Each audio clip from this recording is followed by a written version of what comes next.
Hola amigos y amigas, veamos cómo te fue en este ejercicio. 1. Indica los elementos correspondientes, ángulos iguales o lados homólogos en los siguientes triángulos semejantes. B. Acá nos dicen que el triángulo ABC, el de la izquierda, es semejante al triángulo DEF, dado que este símbolo, que tiene forma de colita de chancho, nos indica que los triángulos son semejantes.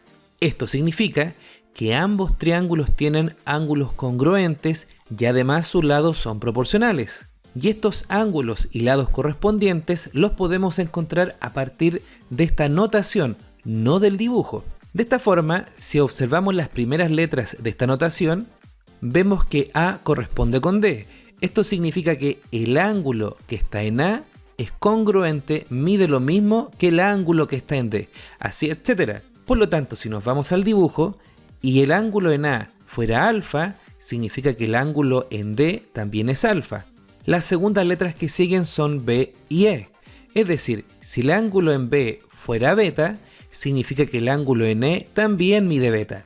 Y finalmente las terceras letras son C y F. Por lo tanto, si el ángulo en C midiera gamma, significa que el ángulo en F mide gamma.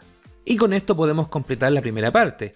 El ángulo en A es congruente al ángulo en D, el ángulo en B es congruente al ángulo en E, y el ángulo en C es congruente al ángulo que está en el punto F del otro triángulo.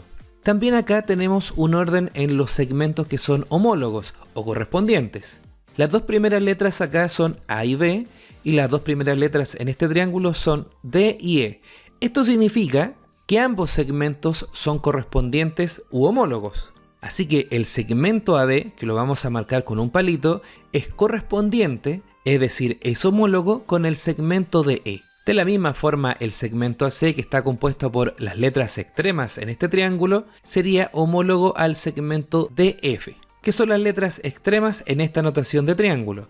Así que en el dibujo sería que el segmento AC es homólogo con el segmento DF. Y finalmente, por descarte, el segmento BC es homólogo con el segmento FE. Y podemos comprobar esto acá también, dado que BC son las dos últimas letras en esta notación y las dos últimas letras en esta notación son E y F. Y con esto ya podemos completar acá.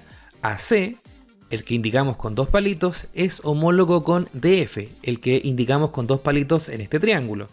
Y así continuando con los demás tendríamos el segmento BA es homólogo con el segmento DE. Y finalmente el segmento CB es homólogo con el segmento EF. Cabe mencionar acá que al decir que estos dos triángulos son semejantes, significa que están a escala. Es decir, el triángulo pequeño nosotros lo podríamos agrandar por algún factor, es decir, cada segmento multiplicarlo por el mismo número, un número adecuado, y sus segmentos van a coincidir con este triángulo que es más grande. Bien amigos y amigas, que estén bien.